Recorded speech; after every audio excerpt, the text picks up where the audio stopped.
My niece had always been a quiet kid. Not shy exactly, she used to chatter non-stop about her hamster and knock-knock jokes that made no sense. But sometime around her 7th birthday, the chattiness just stopped. I noticed it the way you notice a sound that's been there so long, you only realize it when it's gone. Her name is Lily. She's my brother Nathan's daughter, and she has her mother's dark eyes and her grandfather's stubborn chin.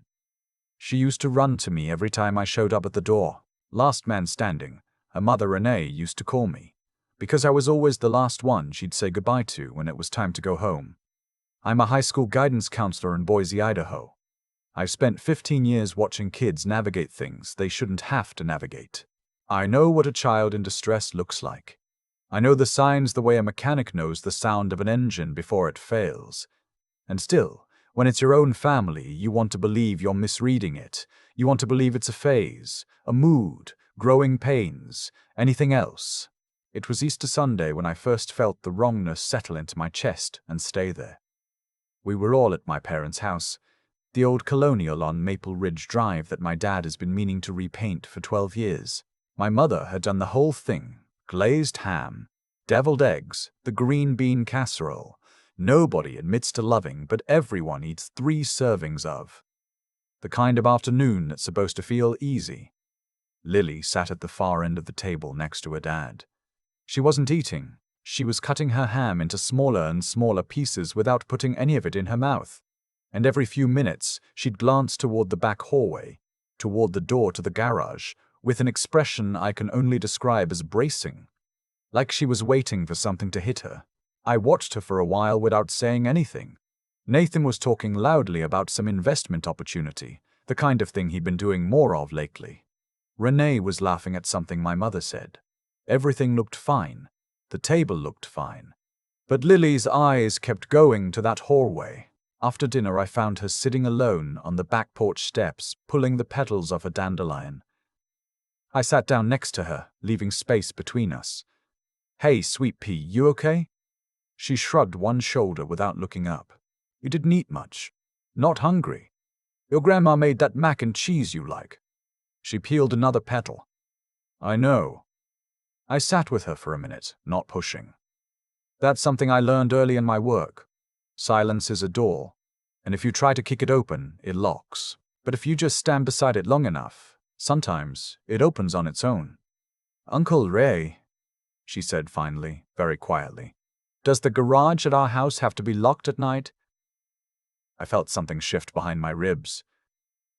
"What do you mean, honey?" "Daddy locks it at night. From the outside. There's a special lock." She paused. "He says it keeps bad things out, but I don't think that's why." I kept my voice very steady. "Why do you think he locks it?" She was quiet for a long moment. The dandelion was just a stem in our hands now. "Because of what happens in there," she whispered. "I didn't sleep that night. I lay in my apartment staring at the ceiling, listening to the radiator knock, and I kept replaying the way she'd said it. Not scared of the dark. Not scared of something getting in. Scared of something that was already inside. I've worked with kids long enough to know that when a child says something like that, you don't dismiss it, and you don't push too hard, and you don't react in a way that makes them feel like they did something wrong by telling you. You just hold it carefully, like something fragile, and you think, I thought about Nathan. My older brother, 51 years old, project manager for a mid-sized construction firm outside of Boise, coached Lily's soccer team 2 years ago, did the ALS Ice Bucket Challenge 3 times, the kind of guy who remembers everyone's coffee order. I thought about how he and Renee had moved to that house in Meridian about 18 months ago. A nice split level in a good school district. How they'd slowly stopped coming to family dinners as often. How Renee always seemed to have a reason why Lily couldn't come to my parents for the weekend anymore.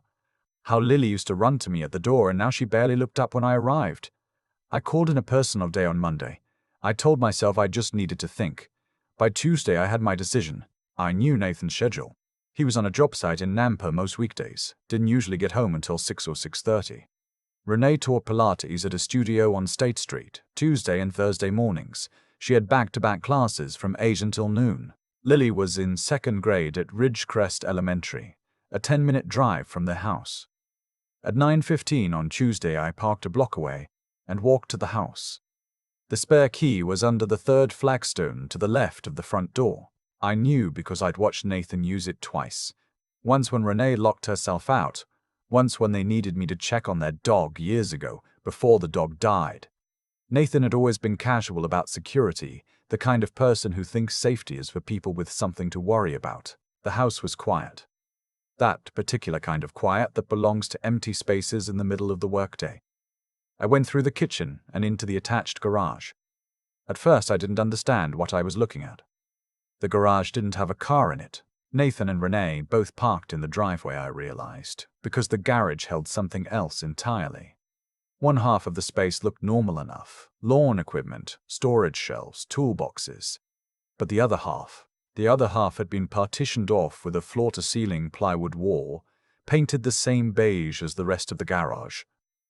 There was a door cut into it with a slide bolt on the outside. A heavy-duty padlock, currently open, hung from the bolt. I stood there for a long moment. Then I slid the bolt and opened the door. Inside was a room roughly 8 feet by 10. Carpet remnants on the concrete floor. A bare mattress on a low wooden frame. Ziploc bags on a metal shelving unit, neatly labeled in Nathan's handwriting. An extension cord running to a socket drilled through the base of the partition wall. Cuffs bolted to the bed frame. Child-sized. The floor dropped out from under me. I am trained to stay calm in crises. I've talked kids off the edge of some very dark places and kept my voice level the entire time. But standing in that room looking at those cuffs, I couldn't locate my training anywhere. My hands started to shake before my brain had fully processed what my eyes were showing me. I took out my phone and I photographed everything. Every angle, every shelf, every label, every bolt in the bed frame. My hands were shaking so badly the first dozen photos were blurry and I had to stop and breathe and start again. One of the bags on the shelf held a phone. An old prepaid flip phone. I photographed its exterior but didn't open the bag. I didn't want to contaminate anything. Another bag held a notebook. I could see handwriting through the plastic. Dates. Lists. 3 years of dates. Lily had just turned 7. I don't know how long I was in there. Long enough for the morning to shift and the light through the small utility window to change angle. I left everything exactly as I'd found it except for 2 things I took with me. One photograph, a Polaroid tucked inside the mattress frame, the kind of evidence I couldn't risk disappearing, and my own memory of every detail in that room.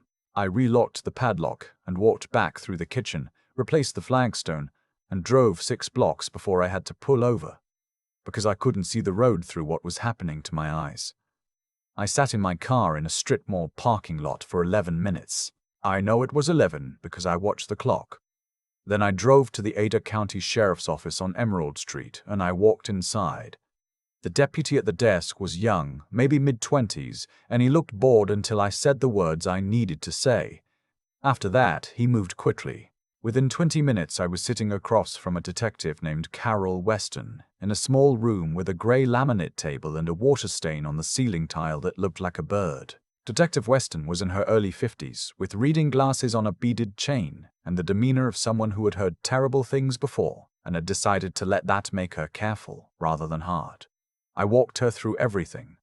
Easter Sunday. Lily's words. The garage. What was in the room?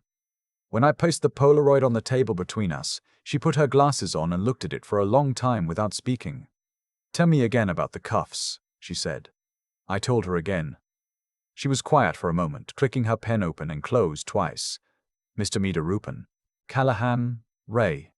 Ray, the evidence you recovered through unauthorized entry could present complications in court. I want you to understand that." "I understand it. But I also want you to understand that what you've described is enough to get a warrant." She took off her glasses. "We're going to move on this today. Child Protective Services will be notified, and Lily will be pulled from school for a forensic interview. Your brother and his wife will not know that's happening until we're ready." "Renee," I said. "She might not know." Detective Weston looked at me with something careful in her expression. "That's what we'll determine." I sat in that gray room for 4 more hours. I gave my statement twice to 2 different detectives. I gave them Nathan's work address, his cell number, Lily's school. They asked me about my relationship with Nathan, whether there'd been any disputes, any history, anything that might suggest an alternative motive for what I was telling them. I understood why they had to ask. I answered everything. At 2 in the afternoon, Detective Weston came back and told me they'd executed the search warrant. "We're going to bring Lily in," she said. "She's safe, and she's with a CPS advocate. She asked for you." I closed my eyes. "Can I see her?" "Not yet, but we'll work toward that." Nathan was arrested at the job site at 4:17 p.m. According to what I was told later, he didn't say anything when they cuffed him. He just looked at the ground. No outburst, no denial, no performance of innocence, just that quiet, which I think I found more disturbing than anything else. Renee was picked up at the house at 4:40. She was cooperative with detectives, but she'd known. The investigation would later show she'd known for at least 18 months since they'd moved into that house. She'd been buying the Ziploc bags. She'd been the one who scheduled Lily's school pickups around Nathan's use of the garage. She'd known. That night, my parents called me. My mother kept saying she didn't understand, that there had to be a mistake, that Nathan had been a normal boy, a good boy. And she kept looping back to that word, normal, like it was the one that mattered. My father didn't say much. He just asked, twice, if Lily was safe. When I said yes, both times, he exhaled like he'd been holding his breath since sometime in February. I spent the next 3 days doing things I don't fully remember in their correct order. I know I went to work because I remember sitting across from one of my students and thinking, I see you completely and you have no idea.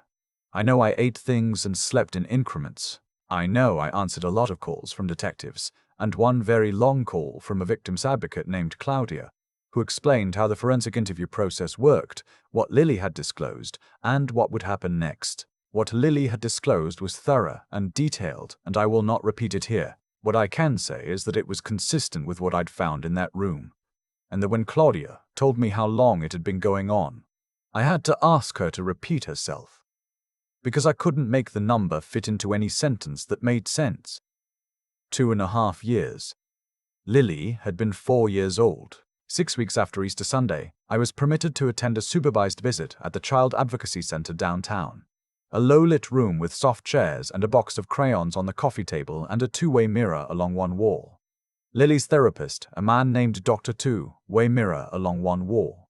Okafor was there, and a caseworker named Sylvia who had a way of taking up very little space. When Lily came in, she stopped in the doorway and looked at me for a long moment, and I could see her deciding something. Then she came and sat next to me on the couch, and didn't say anything for about a minute. "Are you mad at me?" she finally said. "Why would I be mad at you?" "Because I told you about the garage." I looked at her. "Lily, you telling me about the garage is the bravest thing anyone has ever done in my presence, and I've known some brave people." She thought about that. Braver than when Tommy Kowalski ate the caterpillar at recess? Infinitely braver. The corner of her mouth moved. "Dr. Rofter," Okafor gently said, "Lily, do you want to tell your uncle what you told me about why you decided to say something that day?" She looked at her hands. "Because you didn't look away," she said. "Everybody else just kept talking, but you were watching me. And I thought maybe if someone's watching, maybe that means they'll help." I didn't trust myself to say anything for a moment. "I'll always watch," I said. "Okay? That's my job from now on." "Watching?" She nodded solemnly. "Okay." The legal process was long and grinding in the way that only legal processes can be. Nathan hired a defense attorney out of Boise who was competent enough to cause problems, and those problems took the shape of months. Nathan pleaded not guilty. His team argued that the room had been used for storage and that the items found had innocent explanations. That I had a history of conflict with my brother, which was not really true. We'd had ordinary brother friction, but nothing significant, and that Lily had been coached. The forensic psychologist who testified for the prosecution dismantled that argument carefully and thoroughly. Lily's disclosures had the specific, non-linear quality of genuine child trauma narratives, not rehearsed testimony. The physical evidence corroborated every specific detail she'd provided in her interview. The prepaid phone contained records that corroborated the dates in the notebook. Nathan's attorney tried to put me on the stand and make me the story. The uncle who broke into the house, the guidance counselor with a savior complex, the brother who'd always been jealous. I sat in that witness box and answered every question without losing my temper, which was the hardest thing I've ever done. I had thought facing Nathan in that courtroom would be the hardest part. It turned out the hardest part was watching Lily testify. She sat in a chair that was slightly too big for her, in a navy dress my mother had bought her, and she answered questions in a voice that was quieter than usual, but did not waver. She looked at the prosecutor when she was talking, and she only looked at Nathan once, briefly, near the end of her testimony. That one look told me something I don't have words for. The look of a child who has decided that a person is no longer something she needs to be afraid of. The defense attorney was not aggressive with her, even he seemed to understand there was a line, but he tried to introduce inconsistencies, small discrepancies between her original interview and her courtroom testimony. Her therapist had prepared her for this. She said simply, "I don't remember it exactly the same every time because it happened a lot of times and they all feel mixed up." The jury believed her. Of course they believed her. The jury deliberated for less than a day. On all counts, guilty. Nathan received 38 years with no possibility of parole for 25. Given that he was 51, the judge noted, this sentence was functionally terminal. She addressed him directly before issuing it, and the particular words she used were calculated, systematic, and irreversible harm to a child who trusted you completely. He sat through it with that same ground-level stillness he'd had when they cuffed him. I don't know what that stillness was. I no longer tried to understand it. Renee received 11 years for her role in facilitating the abuse and failing to protect Lily. Her attorney had argued for leniency on the grounds that she had been controlled and isolated by Nathan, and there was some truth to that. There was also the truth of the Ziploc bag she'd bought at Costco on 17 separate occasions, the evidence of which showed up on her credit card statement. She cried throughout her sentencing, which I believe was genuine, and which I also believe was not sufficient. My father watched the verdict come in with both hands flat on the table in front of him, like he was bracing against something. He never recovered in some essential way from what Nathan was. He died 14 months after the verdict. Cardiac events, nothing connected to any of this, the doctor said, and maybe that's true. But I know that he spent the last year of his life carrying something that doesn't have a clean medical name. His last conversation with me of any length was in the hospital, 2 days before the end. He held my hand and said, "You didn't look away." That was all. Just that. I have thought about those 4 words every single day since. The weeks after the verdict were about logistics and paperwork and phone calls with agencies and Lily's caseworker and an attorney who walked me through what petitioning for guardianship would require. Background check, home study, financial assessment, parenting classes. I did all of it. I did it fast. I'd been renting a 2-bedroom apartment. The extra room had been a home office, and I converted it. Bought a bed frame and a pink and yellow comforter and a bookshelf and a lamp shaped like a cloud. Stood in the doorway of that room for a while just looking at it. Sylvia from Child Services called me on a Thursday in late October. "She can come to you this weekend," she said. I said, "I'll have everything ready." When Lily came through my front door, she was carrying a backpack and a stuffed rabbit named Gerald. I mention this because she's had Gerald since she was 2, and he is missing one eye and both his ear tips, and she once told me very seriously that he's been through a lot. She stood in the entryway and looked around at the apartment with the particular caution of a child who has learned that new places require evaluation. Then she walked down the hall and looked into the bedroom I'd set up for her. She stood there for a long time. "Is that my bed?" she asked. "It's yours. Can I put things on the shelves?" "You can put anything you want on those shelves." She set Gerald carefully on the middle shelf at eye level and stepped back to look at him. Then she turned to me with an expression I hadn't seen on her face in a very long time. Something open and unguarded and young. "Okay," she said. "I think I can stay here." The first few months were not easy. I want to say that clearly for anyone who reads this and thinks that love is sufficient. that once a child is safe, the hard work is done. It isn't. Lily had nightmares with a regularity that left us both exhausted. She couldn't be in enclosed spaces without windows for the first 4 months. Not elevators, not storage rooms, not the single-stall bathroom at her new school. We worked around it.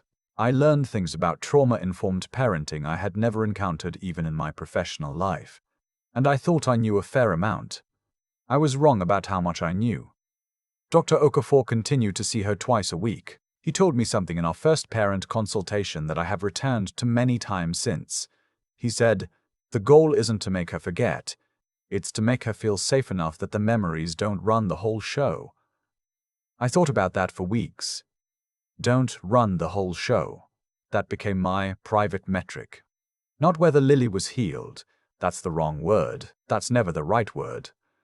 But whether she was running the show, or whether the past was. There were days she was running it. There were days she wasn't. I learned to tell the difference and to meet her wherever she was. She started at a new school in November, Roosevelt Elementary, where her third-grade teacher, a woman named Mrs. Foster, turned out to be the kind of educator who notices things. On Lily's third day, Mrs. Foster turned out to be the kind of educator who notices things. On Lily's third day, Mrs. Bart Foster called me after school and said, "I just want you to know, she helped another kid at recess today who was sitting alone. Introduced herself and sat down next to him. I thought you'd want to know that." I thanked her and then sat in my car for a few minutes before I drove home. A year after Lily moved in, my mother came to stay with us for a week. She and Lily sat at the kitchen table for hours doing a puzzle of the Eiffel Tower, and my mother told Lily things about our family I'd half forgotten.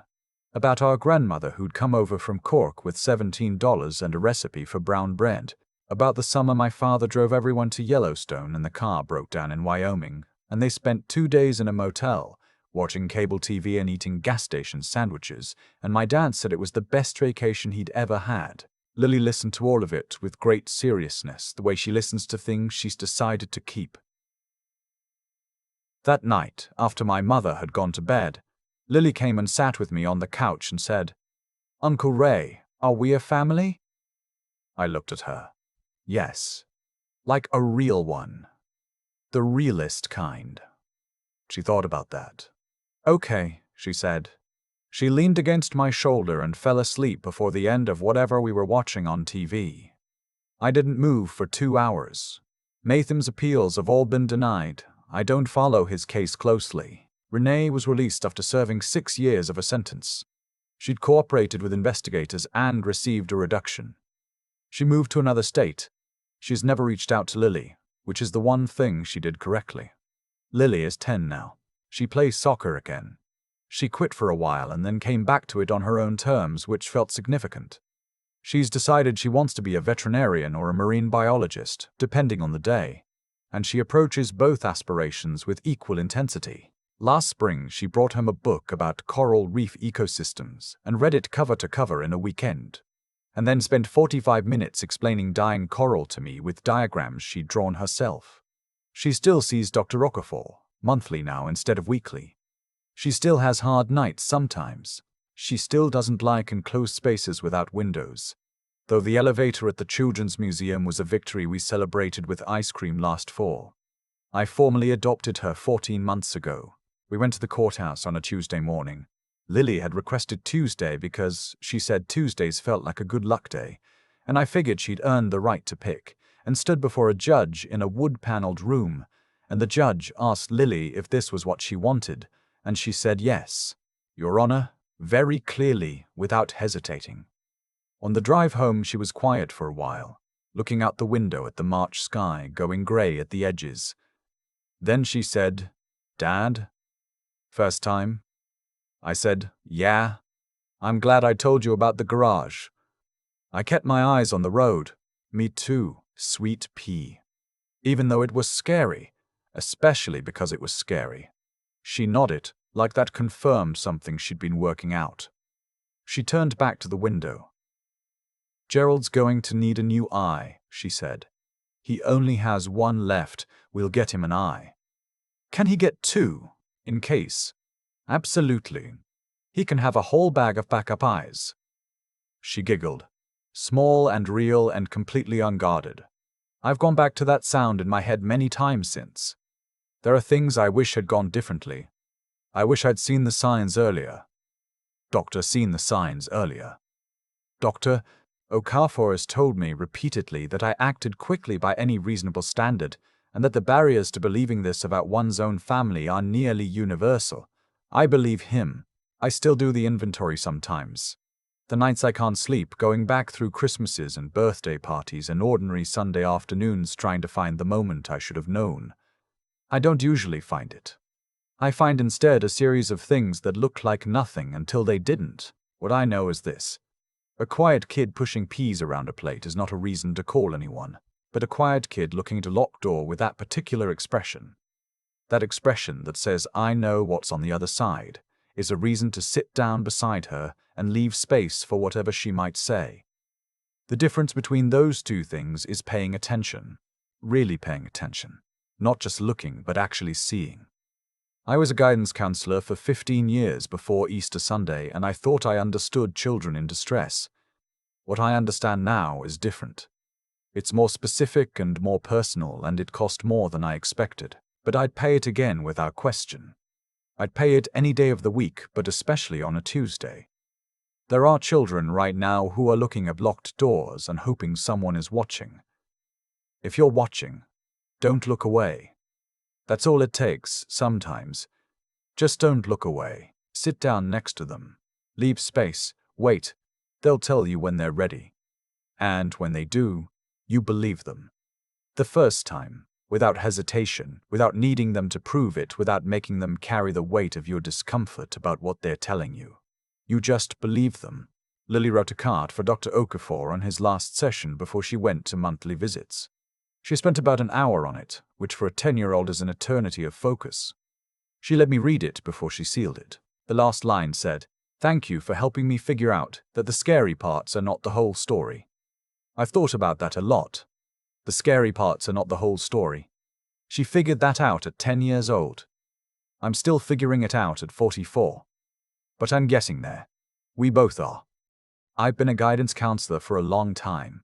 Long enough to know that most people don't fail children out of cruelty. They fail them out of comfort. The comfort of not wanting to be wrong. The comfort of not wanting to cause a scene. The comfort of believing that the people closest to us are who we think they are. I almost made that choice. Standing in my parents' kitchen on Easter Sunday, watching Lily stare at the back hallway with those careful eyes, I felt the pull of it. She's probably just tired.